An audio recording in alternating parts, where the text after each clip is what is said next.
He's not performing tonight. Get the janitor's son off the stage." Guide Victoria Ashcroft said it the way she said everything, with a smile that never reached past her teeth. One manicured hand gestured toward the Steinway grand piano, where a 19-year-old black kid in a borrowed suit was running through his scales. And just like that, with 5 words spoken over champagne, she erased 6 months of practice, 4 years of scholarship, and 3 generations of a family that had never once been allowed to finish what they started. "Put my son in his... Tristan's been preparing all semester." The director of the Mercer Arts Conservatory looked at her, looked at the boy at the piano, and said nothing, because Victoria Ashcroft's name was on the building's east wing, and names on buildings have a way of ending conversations before they begin. They thought they'd buried Solomon Briggs under a pile of politeness and money. They had no idea what they'd done. They'd given a boy with nothing left to lose the one thing more dangerous than talent, a reason to use it. The Mercer Arts Conservatory sat on a hill, at the edge of the city, like a church that had outgrown its congregation. Its walls were old stone covered in ivy that turned copper in autumn, and the lawn sloped down to a wrought iron fence that separated the grounds from the neighborhood below. A neighborhood of check-cashing places and bus stops where the 41 ran every 40 minutes if you were lucky.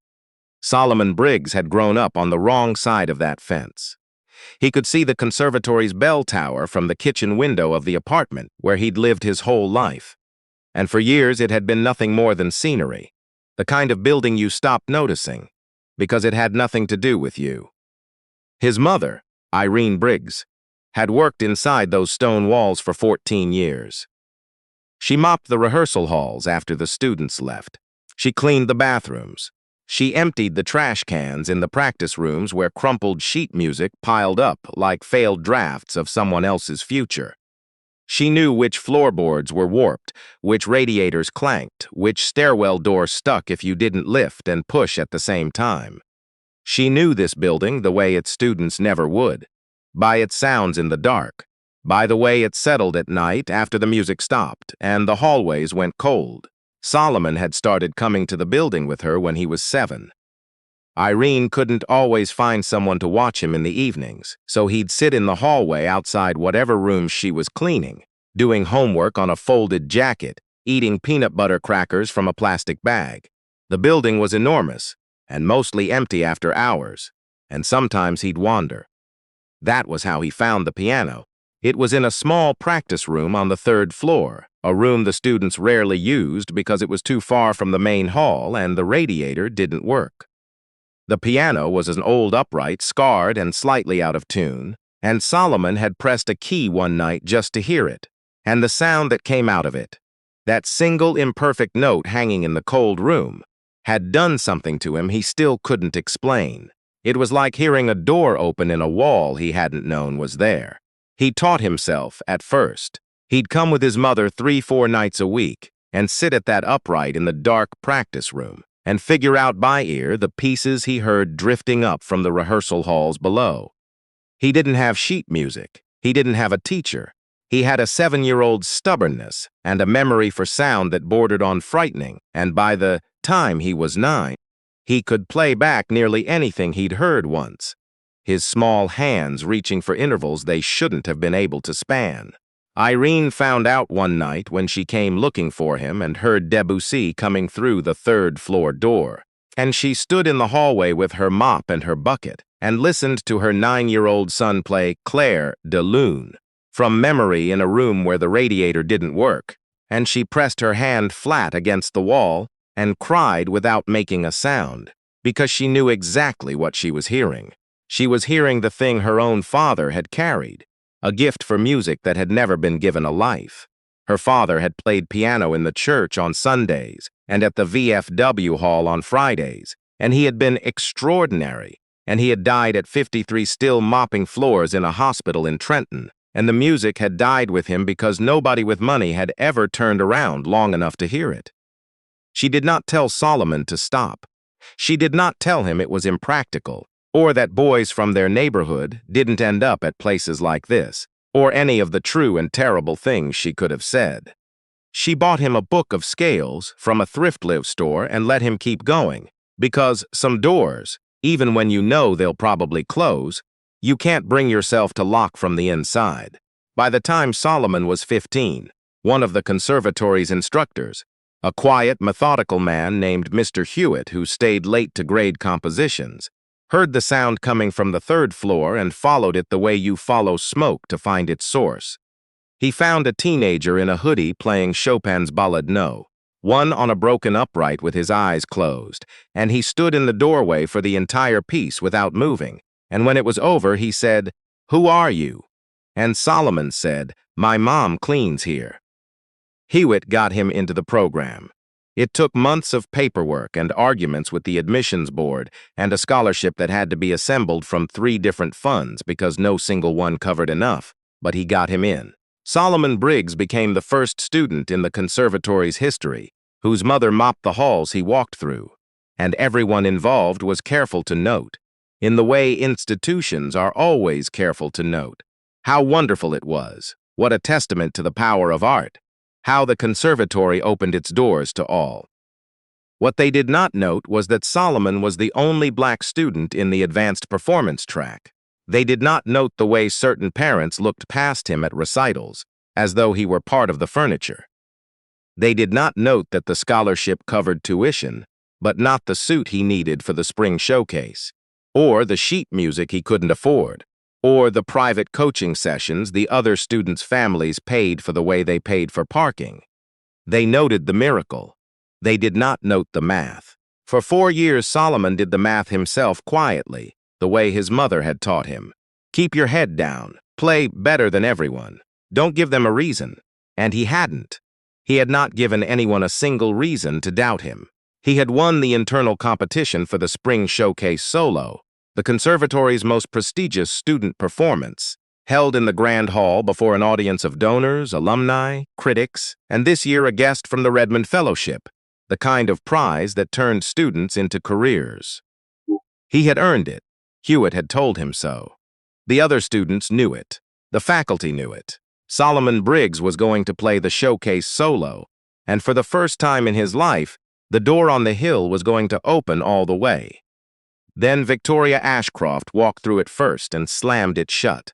Victoria Ashcroft was the kind of woman who believed her generosity entitled her to architecture.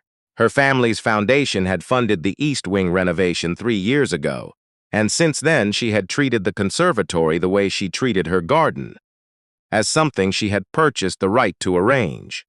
Her son Tristan was a 4th-year student in the program. He played competently. He played the way a boy plays who has had private tutors since age 5, and a Bosendorfer grand in the living room, and parents who clapped at everything.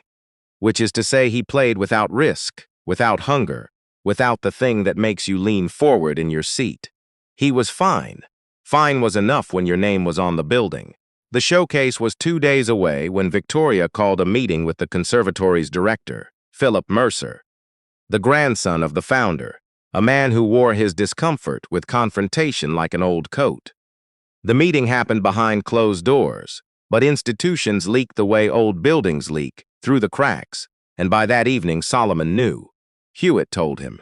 He came to the 3rd-floor practice room where Solomon still went when he needed to think, the room with the broken radiator and the scarred upright, and he sat on the bench beside him and said, "I fought it. I want you to know that. I told them it was wrong. Mercer won't move. The Ashcroft name is," he stopped. "I'm sorry, Solomon. They're giving the solo to Tristan." Solomon didn't speak for a long time. His hands were on the keys, but he wasn't playing. Did they say why? They said they're restructuring the program order. They said it's a scheduling decision. Hewitt's voice was flat with the particular disgust of a man who has been handed a lie and told to deliver it as truth. "It's not a scheduling decision." "No," Solomon said. "It's not. Your mother, don't." Solomon's voice came out harder than he meant it to. "Don't bring her into it. She's cleaned this place for 14 years, and she doesn't need to hear that it still doesn't want her kid." Hewitt left. Solomon sat at the upright in the cold room and pressed his forehead against the wood above the keys. And the wood was cold, and the room was cold, and the thing burning in his chest had no name yet, but it was not going away. He told Irene that night in their apartment. She was at the kitchen table with her shoes off, soaking her feet in a basin the way she did every night after work, and he told her, and he watched the knowledge land on her face the way weather lands on a landscape, changing everything without moving anything. She was quiet for a long time. Then she said, "What do you want to do?" "I want to play." "I know you want to play. I'm asking what you're going to do. I don't know yet." Irene looked at him across the kitchen table, and her eyes were bright and hard and full of a thing he had seen before but never directed at him. "Your grandfather," she said, "played piano his whole life, played it better than anyone in that church, anyone in that hall, and every single time a door opened, every time someone said, 'You should record something, you should audition, you should go up to New York,' he found a reason to stay where he was. He told himself it was being smart. He told himself it was being safe." She pulled her feet from the basin and set them on the floor. "He died safe, Solomon. He died with every note he ever had still locked up inside him, and I had to clean out his apartment afterward, and I found a box in his closet, and you know what was in it? Sheet music. Piles of it. Songs he wrote. Songs nobody ever heard. He carried all of that his whole life and never once let it out of that closet." She reached across the table and took his hand. "I have mopped those people's floors for 14 years. I have kept my head down. I have been so careful, and I am not sorry for it because careful kept you fed and kept the lights on. But I will tell you something I have never said out loud." Her voice dropped. "Careful costs you, every day, in ways you don't see until you're 52 with bad knees and a box of songs nobody's ever going to hear. I am not going to tell you to throw yourself at a wall. But I am not going to tell you to walk away from that piano either. Not this time. Not when you earned it." She let go of his hand. "Whatever you decide, I'm standing behind you, even if it means I lose that job, even if it means both of us walk out of that building for good. Some things cost more than a paycheck." Solomon went back to the conservatory the next morning. The showcase was tomorrow night. He was not on the program. His name had been removed from the printed schedule, replaced by Tristan Ashcroft's in neat black type, and seeing the blank space where his name had been, was worse than being told, because a blank space doesn't argue with you. It just erases you and moves on. He found himself in the hallway outside the grand hall, where the staff was setting up chairs for tomorrow's audience, and that was where he ran into Chester. Chester had been the conservatory's groundskeeper for 31 years. He was 70. Heavyset, dark-skinned, with hands like work gloves, and a way of moving through the building, as though he and the building had reached an understanding a long time ago. He and Irene had worked alongside each other for over a decade, and he had watched Solomon grow up in these hallways, had seen the 7-year-old with the peanut butter crackers turn into the young man at the piano, and he had never once said much about it because Chester was not a man who said much about anything.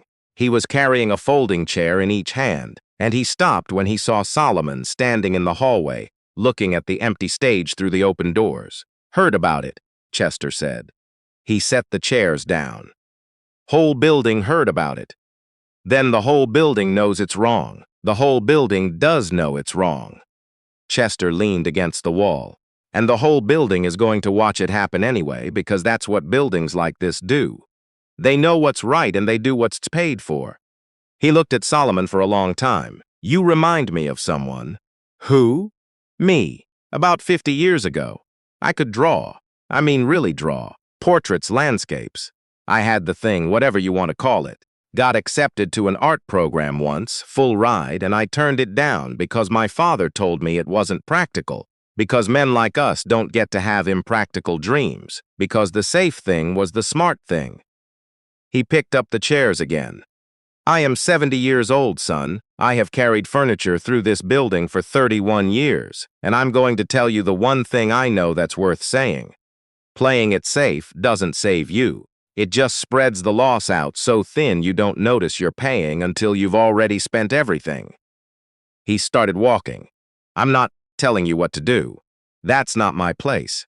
I'm just telling you what I wish someone had told me when I was 19 and scared and still had time." Then he was gone down the hallway with his chairs, and Solomon stood there with the words pressing against the inside of his ribs like a second heartbeat. The night of the showcase, the grand hall filled with exactly the kind of people you'd expect. Donors in dark suits, women in silk, alumni who came back once a year to feel connected to the art they'd stopped making. And among them, Solomon heard this from Hewitt, who told him backstage in a whisper, Dr. Anise Thibodeau from the Redmond Fellowship, who had come to hear one performance and would leave with one name. One name, one career, one door that would open all the way or stay shut forever. Solomon was not on the stage. He was backstage, in the narrow corridor behind the curtain, because he had come anyway. He couldn't not come. The piano was out there, the same Steinway grand he'd played for 4 years, the one that knew his hands the way his mother's upright had known his father's. And being near it even without the right to touch it was better than being across the city pretending tonight wasn't happening. He sat on a folding chair in the half-dark and listened to the program through the wall. Student after student, violin, cello, voice, piano, each one polished, capable, correct. He knew every piece. He'd rehearsed alongside these people for years. He knew where the dynamic shifts came, where the breath marks fell, where the music asked you to be brave and most of them chose to be careful instead. Then came the moment. The MC announced the evening's finale, the showcase solo. A hush came over the hall, the particular hush of an audience that knows it's about to hear the best thing of the night. And Tristan Ashcroft walked out to the Steinway. Solomon heard him sit down, heard the bench adjust, heard the silence that gathers before a first note like water gathering before it falls. Tristan began Rachmaninoff's Prelude in C-sharp minor. It was a piece that demanded everything: power, control, the willingness to be consumed by the sound and trust that you'd come back from it. And Tristan played it the way he played everything. Correctly, carefully, with every note in its right place and none of them in his heart. He got through the opening. The heavy tolling chords came out clean enough. But when the piece opened up, when it demanded that the player stop being safe and start being true, Tristan's hands began to hesitate. The tempo wavered, a chord landed late. Then another. The momentum that Rachmaninoff had built into the piece like a rising tide simply wasn't there. Because you cannot play rising tide if you have never been underwater, and Tristan Ashcroft had never been underwater in his life. He stopped. Not dramatically. Not with a crash or a broken string. He simply stopped, the way a clock stops. The hands still there, the face still there, but the thing that moved them gone. His fingers rested on the keys and did not move, and the silence that opened up in the grand hall was enormous. 200 people watched a young man freeze at a 9-foot grand piano under a chandelier that cost more than Solomon's apartment building. And nobody moved, because nobody knew what to do with a silence that expensive. In the front row, Victoria Ashcroft had gone the color of the marble floor. Her hand gripped the arm of her chair. Everything she had engineered, the phone call, the schedule change, her son in the spotlight she had bought him, was coming apart in front of every person who mattered to her family's name. And the worst of it, the parts Solomon could feel even through the wall, was that there was nothing she could do. You cannot reach into a frozen boy and restart him. You can only watch the picture you paid for fall out of its frame. Backstage, Solomon was on his feet. He had heard the hesitation. He had heard the silence. And he knew that silence, knew it personally, intimately, the way you know a room you've sat in alone. He knew what it felt like to stand in a space that had decided you didn't belong and feel yourself disappearing. And here was the thing that no one expected, the thing that would be talked about for years afterward. Solomon did not feel triumph. He did not feel satisfaction. He felt pity, and underneath the pity, something fiercer. He felt the waste of it. A boy who might have been decent had been put in a seat he hadn't earned by a mother who loved her idea of him more than she loved him. And now he was drowning in public, and the people who had arranged it were watching from the shore. Keenan, a cellist who'd been Solomon's closest friend in the program, was backstage too. He grabbed Solomon's arm. "Saul, you hear that? He's done. He's frozen. I know. The Redmond woman is out there. If nobody plays, I know. Keenan's hand tightened. Whatever you do, I'm behind you. You know that. Everything arrived at once. His mother's voice, careful costs you, every day. Chester in the hallway, playing it safe doesn't save you. His grandfather's box of songs in the closet, the ones nobody ever heard. 3 generations of men who had kept their music locked up, and the lock had never protected them. It had only made sure the music died with them. Solomon did not decide to walk out. The decision had been made somewhere below thinking, somewhere in the place where his grandfather's hands and his mother's stubborn hope and 14 years of hearing this building's music through its walls had built something that would not stay backstage. He pushed through the curtain. He walked out into the light of the grand hall in the same suit he'd borrowed for the occasion.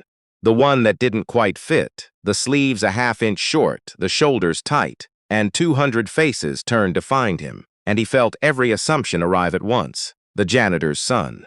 Not on the program, not supposed to be here. He walked to the piano. Tristan was still sitting at the bench, his hands in his lap, his eyes wide and wet. Solomon stopped beside him and leaned down and said something very quietly that only Tristan could hear. It's okay, move over. And Tristan, who had never been rescued by someone he'd been told was beneath him, looked up at Solomon's face and saw no anger in it, and moved. Solomon sat down at the Steinway. He put his hands on the keys. The ivory was still warm from Tristan's fingers. He could feel the hall's silence pressing in from every direction, could feel 200 people waiting to see what a boy who wasn't supposed to be here would do now that he was. He didn't play Rachmaninoff.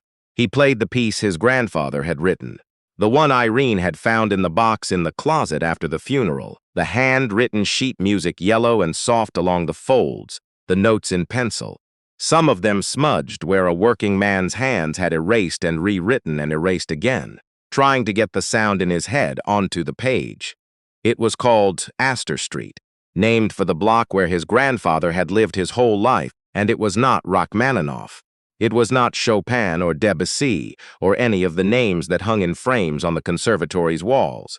It was a man sitting at a piano after a 12-hour shift, playing the thing he heard when the world got quiet enough to hear it. It started low.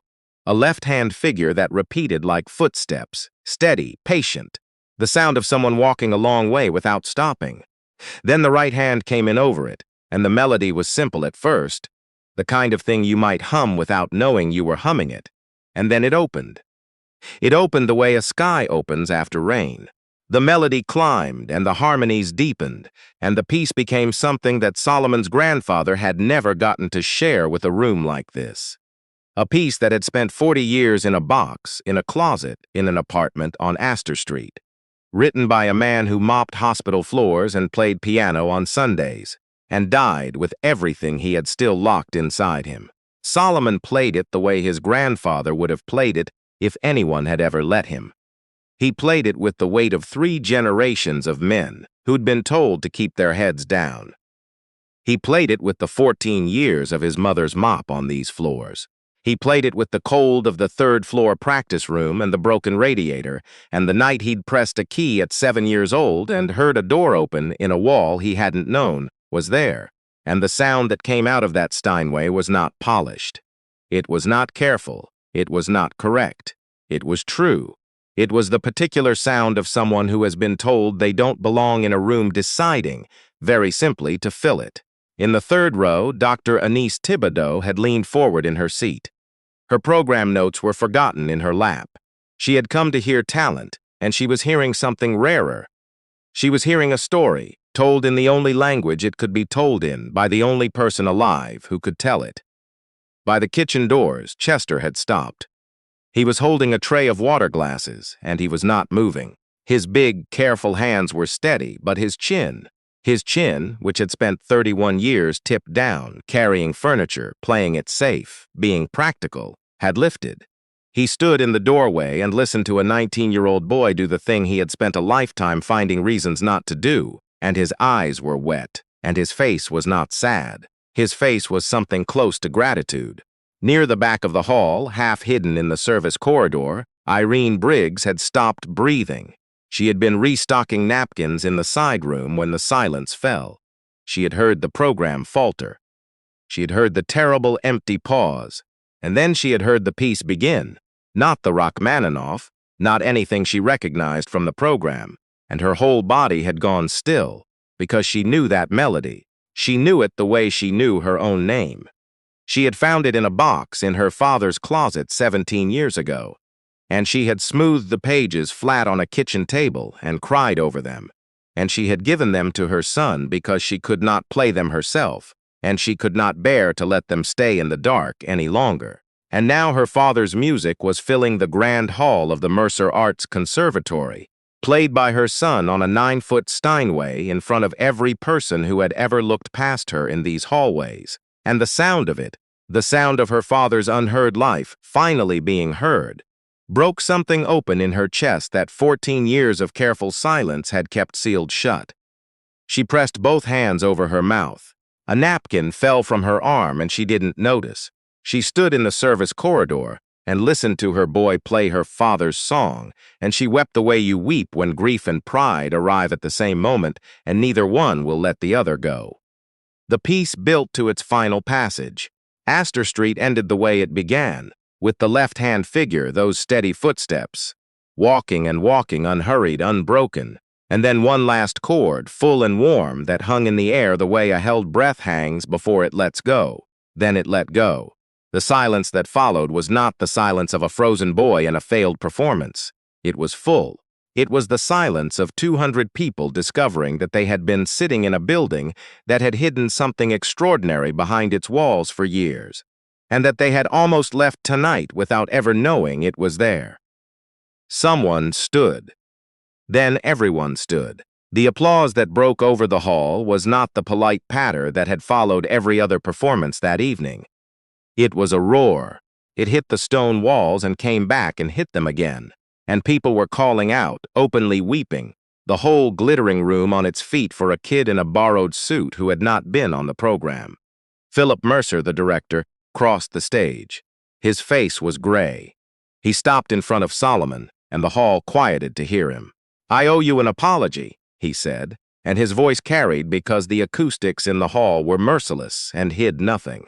"What was done to you was done under my watch and with my consent, and it was wrong.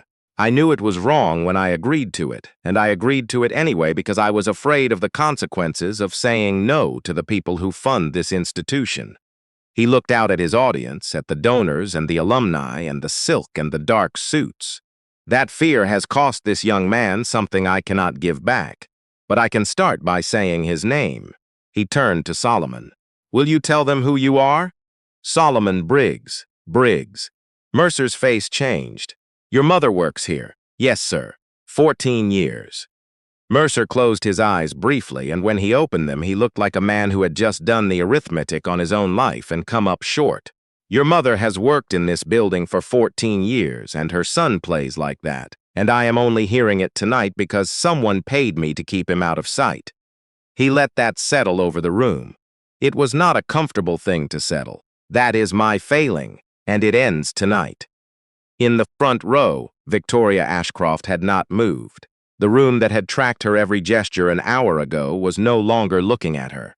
She had spent years building a place for herself in this world, and the instrument she had used to do it, her money, her name, her certainty that she could arrange any room to suit her, had just rearranged itself at the boy she had tried to erase. The very thing she had done to secure her son's place was the thing that had just cost them both everything. She gathered her coat. She touched Tristan's shoulder, and Tristan, still sitting at the edge of the stage, did not look at her. He was looking at Solomon. And what was on his face was not anger. It was something closer to relief, the look of a boy who had just been released from a performance he had never wanted to give. Victoria walked out through the tall doors alone, and no one called her back. Dr. Thibodeau found Solomon backstage afterward. She was a small woman with silver locks and sharp eyes, and she did not make a speech. She told him she had been reviewing fellowship candidates for 22 years, and that what she had heard tonight was not a performance. It was a declaration. She asked him about the piece. He told her his grandfather wrote it. She asked if there were more. He said there was a whole box. "Then we have a great deal of work to do," she said, and handed him her card. It did not all happen at once. The card led to a phone call. The phone call led to an audition. The audition led, in its own slow-earned time, to a fellowship, the kind that does not care whose name is on the building, only whose hands are on the keys. A journalist who had come to cover a donor event wrote a piece about a janitor's son and a box of unheard music. And people who had not been in the hall read it and felt secondhand the thing the hall had felt firsthand. But the night itself ended in the corridor behind the stage, where Irene found sitting on the same folding chair he'd been sitting on before the world changed. She stood in the doorway, still in her work uniform, and he stood up, and for a moment neither of them spoke because the thing between them was too large for words. Then Irene crossed the distance and put her arms around her son, and she said into his shoulder, in the low, private voice she saved, for when it was just the two of them, "Your grandfather's song. You played your grandfather's song. Somebody had to." She held him tighter. "I have been so afraid. For so long. I thought if I just kept my head down, kept us invisible, kept the job, that was enough. That was the best I could do." Her voice broke. "And then you walked out on that stage, and I thought, that's it, they'll fire me, they'll put us out. Everything I built." She pulled back to look at him. "And then I heard your grandfather's music come out of that piano, and I knew it was never about the job. It was never about keeping our heads down. Your grandfather kept his head down his whole life, and all it got him was a box of songs nobody ever heard. You weren't wrong to be careful, Mom. Careful kept us alive." "Careful kept us alive," she said. "But it was killing us too, baby. Just slow enough that I almost didn't notice." She touched his face. "You played Astor Street. In that hall. On that piano. In front of all those people." She was crying and smiling at the same time, and it was the most complicated expression he had ever seen on a human face. "Your granddaddy would have been so mad at you for making trouble, and so proud he couldn't breathe." Months later, on the first day of the fellowship, Solomon Briggs walked into a rehearsal studio with his name on the door. His name, in print, on a door that opened when he turned the handle, and he set his grandfather's sheet music on the stand. The pages were still yellow, still soft along the folds, still smudged in places where a working man's hands had erased and rewritten and tried again. But they were not in a box in a closet anymore. They were in the light, where they had always belonged. He sat down at the piano, he put his hands on the keys, and he played, not from behind anything, not below anyone, not in a cold room with a broken radiator at the end of a hallway where nobody was listening. He played in a room that had been waiting, without knowing it, for exactly the sound he had carried, against everything, all the way out of the dark. Solomon Briggs walked onto that stage because somewhere along the way, someone had decided his music wasn't worth the room it was played in. Maybe you know that feeling, the meeting where your idea got passed over, the classroom where you were overlooked, the moment someone smiled politely and moved you out of the frame. And maybe you know the other feeling, too. The one where you stop waiting for permission, where you sit down at the keys and play anyway, not because anyone told you it was safe, but because staying silent had finally cost more than speaking up. Or maybe you're still backstage, sitting on a folding chair in the half-dark, listening to someone else play the notes that should have been yours. Either way, your story matters.